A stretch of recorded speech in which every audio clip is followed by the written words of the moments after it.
Hi friends, welcome to Indian recipes Tamil. நம்ம இன்றைக்கி ட்ரெடிஷ்னலான தட்டை முறுக்கு எப்படி செய்கிறதுன்னு பார்க்க போகிறோம். இப்போ நான் சொல்லக்கூடிய மெத்தடில் கொஞ்சம் கூட அளவுகள் மாறாமல் பண்ணிங்கன்னா நல்ல மொறுமொறுப்பான நல்ல சூப்பரான பெர்ஃபெக்டான தட்டை முறுக்கு நீங்களும் உங்கள் வீட்டில் ப்ரிப்பேர் பண்ணலாம். இதை ஒரு முறை நீங்கள் பண்ணி ஏர்டைட்டான டப்பாவில் ஸ்டோர் பண்ணிட்டீங்கன்னா ஒரு மாதத்துக்கு உங்களுக்கு ஸ்நாக்ஸுக்கான பிரச்சனையே இருக்காது. நம்ம வீட்டிலேயே செய்து கொடுக்கறதுனால நம்பிக்கையாக குழந்தைங்களுக்கு கொடுக்கலாம். ஹெல்த்தியான ரெசிபியும் கூட. ஃப்ரெண்ட்ஸ், நிறைய பேர் தட்டை முறுக்கு நம்மளால் பண்ண முடியாது, அது எண்ணெயில் போட்டதும் பிரிஞ்சு போயிடும் அப்படின்னு நினச்சி செய்ய மாட்டாங்க. சிலர் பொரிச்சதும் முறுமுறுப்பாக இருக்கும், பொரிச்சிட்டு வெளியில் ஸ்டோர் பண்ணும்போது வதக்குன்னு ஆயிரும்னு செய்ய மாட்டாங்க. இன்றைக்கி நான் சொல்ல போகிற மெத்தடில் பண்ணி பாருங்கள். ஒரு மாதம் ஆனால் கூட முறுமுறுப்பு குறையாமல் பர்ஃபெக்டாக இருக்கும். இப்போ வாங்க ஃப்ரெண்ட்ஸ், வீடியோக்குள்ளே போய் இந்த ரெசிபி எப்படி செய்கிறதுன்னு பார்க்கலாம். வீடியோக்குள்ளே போகிறதுக்கு முன்னாடி எப்போதும் போல் 2 பெஸ்ட் கமெண்ட்ஸ் பார்த்துடலாம். ஃபஸ்ட்டு கமெண்ட் தேவி ஆர் அப்படின்ற சிஸ்டர் கமெண்ட் பண்ணியிருக்காங்க. நம்ம முட்டை பிரியாணி ப்ரெஷர் குக்கரில் எப்படி செய்கிறதுன்னு ஒரு வீடியோ அப்லோட் பண்ணியிருந்தோம்ல, அதில் கமெண்ட் பண்ணியிருக்காங்க. Yesterday I tried it came out well சிசி, அவர் ஃபேமிலி என்ஜாய்ட் இட், தேங்க்யூன்னு எழுதியிருக்கீங்க. ரொம்ப ரொம்ப நன்றி சிஸ்டர் உங்களுக்கு. 2வது கமெண்ட் ஈஸ்வரி அப்படின்ற சிஸ்டர் பால் வச்சு நம்ம ஒரு பால்கோவா ரெசிபி அப்லோட் பண்ணியிருந்தோம்ல, அதில் கமெண்ட் பண்ணியிருக்காங்க. அக்கா சூப்பர்க்கா, I tried today, it came out very well, thank you so மச்க்கான்னு எழுதியிருக்கீங்க. ரொம்ப ரொம்ப நன்றி சிஸ்டர் உங்களுக்கும். ஃப்ரெண்ட்ஸ், நீங்களும் இந்த 2 ரெசிபியும் மிஸ் பண்ணியிருந்தீங்கன்னா இந்த வீடியோவுக்கு கீழே இருக்க டிஸ்கிரிப்ஷன் பாக்ஸில் லிங்க் தரேன், போய்ட்டு செக் பண்ணி பாருங்கள், உங்களுக்கும் ரொம்ப ரொம்ப பிடிக்கும். இப்போ வாங்க தட்டை முறுக்கு எப்படி செய்கிறதுன்னு பார்க்கலாம். ஃபஸ்ட்டு ஒரு மிக்சி ஜார் எடுத்துக்கோங்க. அதில் ஒரு கைப்பிடி அளவு வெள்ளைப்பூடு சேர்த்துக்கோங்க. 1 ஸ்பூன் சீரகம் சேர்த்துக்கோங்க. அதுக்கப்புறமா ஒரு 2 ஸ்பூன் அளவு மல்லி சேர்த்துக்கோங்க. 5-6 வரமிளகாயும் இது கூட சேர்த்துட்டு கொரகொரப்பாக அரைச்சிட்டு வந்துடலாம். இதில் தண்ணி சேர்க்கக்கூடாது, தண்ணி சேர்க்காம கொரகொரப்பாக அரைச்சி எடுத்துக்கோங்க. பாருங்கள் ஃப்ரெண்ட்ஸ், இந்த மாதிரி இருக்கும். நீங்கள் வரமிளகாய்க்கு பதிலாக பச்சை மிளகாய் கூட சேர்க்கலாம், உங்கள் காரத்துக்கு தகுந்த மாதிரி. இப்போ இது இருக்கட்டும், நம்ம மாவு செய்ய ஆரம்பிச்சிடலாம். நல்ல ஒரு அகலமான பாத்திரம் எடுத்துக்கோங்க. அதில் 3 கப் அளவு அரிசி மாவு சேர்த்துக்கோங்க. நீங்கள் முதல் தடவை பண்ணுறீங்கன்னா 1 கப் அரிசி மாவில் கூட செய்து பார்க்கலாம். இந்த மாவு கூடவே நம்ம ஏற்கனவே கொரகொரப்பாக அரைச்சி வச்சுருந்தோம்ல, அந்த விழுதை சேர்த்துடலாம். பாருங்கள், இந்த மாதிரி.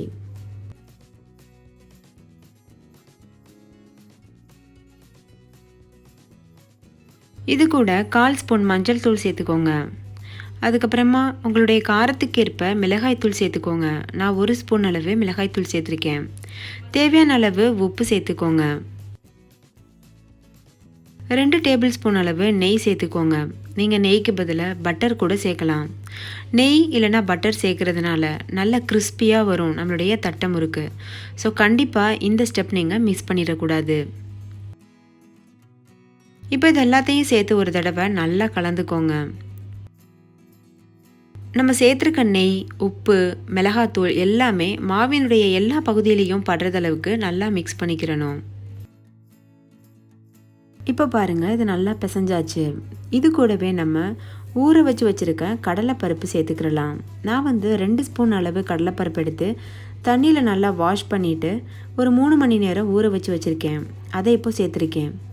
அதே போல் 2 ஸ்பூன் அளவு பாசிப்பருப்பு, அதாவது மூங் தால்னு சொல்லுவோம்ல, அதையும் நல்லா தண்ணியில் 3 மணி நேரத்துக்கு ஊற வச்சு வச்சுருக்கேன்.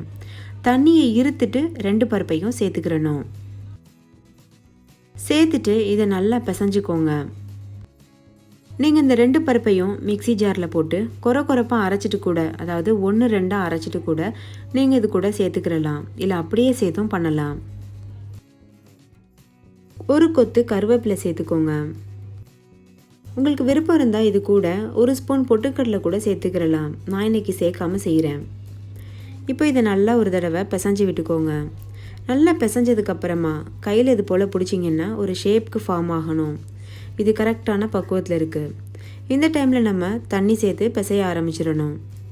தேவையான அளவு தண்ணி சேர்த்து நல்ல ஒரு சாஃப்டான முறுக்கு மாவு பதத்துக்கு பிசையணும். எனக்கு 1 டம்ளர் அளவு தண்ணி தேவைப்பட்டுச்சு. தண்ணியை கொஞ்சம் கொஞ்சமாக சேர்த்து பிசையணும். நிறையா சேர்த்துட்டோன்னா தட்டை முறுக்கு ஒழுங்காக வராது. ஸோ நான் சொல்கிற பக்குவத்தில் பிசைஞ்சுக்கோங்க. இப்போ தேவையான அளவு தண்ணி சேர்த்து நல்லா பிசைஞ்சிடலாம். பாருங்கள், நல்லா பிசைஞ்சாச்சு. ஒரு முறுக்கு மாவு பதத்துக்கு இருக்கணும். இவ்வளோ சாஃப்டாக இருக்குது பாருங்கள். இந்த அளவுக்கு சாஃப்டாக நம்ம பிசைஞ்சுக்கிறணும். இப்போ இது ஒரு 10லேருந்து 15 நிமிஷத்துக்கு நல்லா ஊறட்டும். மாவு நல்லா ஊறினதுக்கப்புறமா கையில் கொஞ்சம் போல் நெய் இல்லைன்னா எண்ணெய் தடவிக்கோங்க. தடவிட்டு சின்ன சின்ன உருண்டைகளாக உருட்ட ஆரம்பிச்சிடணும். உருண்டைகளுடைய அளவு ஒரு சின்ன நெல்லிக்காய் அளவு இருக்கணும், இல்லை ஒரு சின்ன எலுமிச்சம்பழம் அளவு. ரொம்ப பெருசாக இருந்ததுன்னா தட்டைகள் ரொம்ப பெருசாக விழுக ஆரம்பிக்கும். அதனால் இந்த அளவுக்கு மட்டும் எடுத்து சின்ன சின்ன உருண்டைகளாக உருட்டி வச்சுக்கோங்க.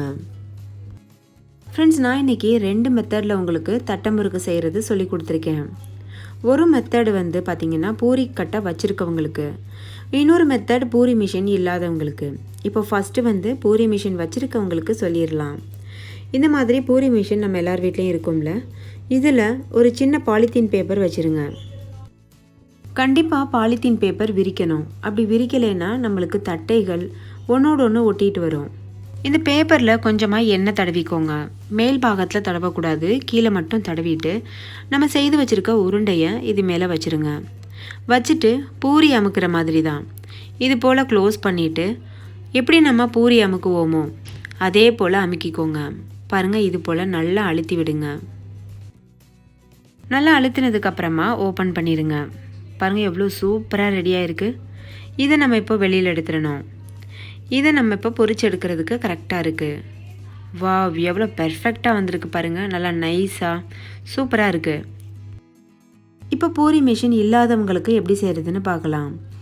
இது போல் ஒரு பாலித்தீன் பேப்பர் விரிச்சுக்கோங்க. அதில் கொஞ்சமாக எண்ணெய் தடவிட்டு இது போல் நம்ம செய்த உருண்டையை சின்னதாக உருட்டி வச்சுருங்க. பாருங்கள், இந்த மாதிரி பாலித்தீன் பேப்பரை நான் சொன்னது போல் மூடிட்டு இது மேலே ஒரு சின்ன டபரா இல்லைன்னா சின்ன டிஃபன் பாக்ஸ் ஏதாவது இருந்ததுன்னா நல்லா வச்சு அழுத்தி விடணும். நான் ஒரு சின்ன டபரா வச்சு இது போல் அழுத்தி விடுறேன். பாருங்கள் ஃப்ரெண்ட்ஸ், இது போல். வாவ், இதுவும் சூப்பராக தயாராகிருச்சு. எந்த டிஃப்ரெண்ட்டுமே இருக்காது. பூரி மிஷினில் பண்ணுறதுக்கும் இந்த தட்டைக்கும் எந்த டிஃப்ரெண்ட்டும் இருக்காது. பாருங்கள், எவ்வளோ நீட்டாக வந்திருக்கு. இதை நம்ம பொரிச்சு எடுக்க ஆரம்பிச்சிடலாம். இப்போ பொரிச்செடுக்கிறது எப்படின்னு பார்த்துடலாம். ஒரு கடாயில் நல்லா வந்து எண்ணெயை சூடுபடுத்திக்கோங்க. எண்ணெய் நல்லா சூடாக இருக்கும்போது நம்ம செய்து வச்சுருக்க தட்டைகளை சேர்த்துடணும். நான் வந்து இரும்பு கடாயில் பொரிச்செடுக்கிறேன். உங்களுக்கு வேணும்னா நீங்கள் அலுமினியம், சில்வர் யூஸ் பண்ணிக்கலாம். ஆனால் இரும்பு கடாயில் நீங்கள் பொரிக்கும்போது அந்த டெம்பரேச்சர் ஈவனாக ஸ்ப்ரெட் ஆகும். அந்த மாதிரி இருக்கும்போது நம்மளுக்கு பெர்ஃபெக்டான தட்டை முறுக்கு கிடைக்கும். ஃப்ரெண்ட்ஸ், உங்களுக்கு நான் யூஸ் பண்ணுற கடாய்கள் நிறைய நண்பர்கள் கமெண்ட்டில் வந்து கேட்குறீங்க. எல்லா வீடியோவுக்கு கீழேயுமே டிஸ்கிரிப்ஷன் பாக்ஸில் நான் கடாய்களுடைய லிங்க் தரேன். நீங்கள் போய்ட்டு செக் பண்ணி பார்த்து வாங்கிக்கோங்க. இப்போது இது போல் சேர்த்ததுக்கப்புறமா நல்லா 2 பக்கம் திருப்பி விட்டு பொரிச்சு எடுக்கணும். உங்களுக்கு நல்ல பழக்கம் இருக்குன்னா நீங்கள் 2-3 தட்டைகள் கூட ஒரே நேரத்தில் சேர்த்து பொரிச்சு எடுக்கலாம். பழக்கம் இல்லாத ஃப்ரெண்ட்ஸ் வந்து ஒன்றொன்னா சேர்த்து பொரிச்செடுங்க. நல்லா 2 பக்கம் திருப்பி விட்டு இது போல் நல்லா கோல்டன் ப்ரௌன் கலர் வந்ததும் வெளியில் எடுத்துருங்க. அவ்வளோதான் ஃப்ரெண்ட்ஸ், நம்மளுடைய தட்டை முறுக்கு நல்லா கிறிஸ்பியாக தயாராகிடுச்சு. இதே போல் மீதி இருக்க எல்லா மாவுலையும் நம்ம தட்டை முறுக்குகள் செய்திடலாம். நம்ம இப்போ சேர்த்த 3 கப் மாவுக்கு 50லேருந்து 60 தட்டை முறுக்கு வரைக்கும் கிடைக்கும். மீடியமான சைஸில் செய்தா. அப்படி நீங்கள் பெரிய சைஸாக பண்ணுறீங்கன்னா ஒரு 40 கிடைக்கும்.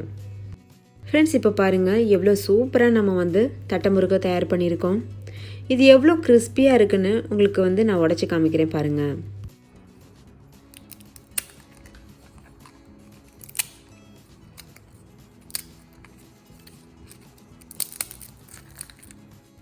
பார்த்தீங்கல்ல ஃப்ரெண்ட்ஸ், எவ்வளோ கிறிஸ்பியாக முறுமுறுப்பாக இருக்குன்னு.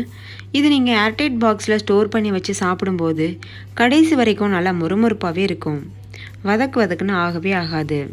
ஆனால் நான் சொன்னது போல் ரேஷியோவில் சொன்ன மெத்தடில் கரெக்டாக பண்ணுங்கள்.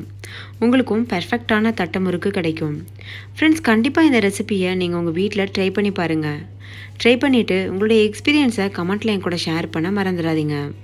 உங்கள் கமெண்ட்காக நான் வெயிட் பண்ணிகிட்ருப்பேன். ஃப்ரெண்ட்ஸ், இந்த ரெசிபி பிடிச்சிருந்தால் லைக் பண்ணுங்கள். உங்கள் ஃப்ரெண்ட்ஸ் கூட நிறைய ஷேர் பண்ணுங்கள். ஸோ அவங்களும் பார்த்து பயன்பெறுவாங்க. இன்னொரு சூப்பரான ரெசிபியோட நான் உங்களை சந்திக்கிறேன். அதுக்கு முன்னாடி நம்ம சேனல் இந்தியன் ரெசிபீஸ் தமிழை சப்ஸ்கிரைப் செய்யாத நண்பர்கள் சப்ஸ்கிரைப் செய்துக்கோங்க. தேங்க்யூ. பாய்.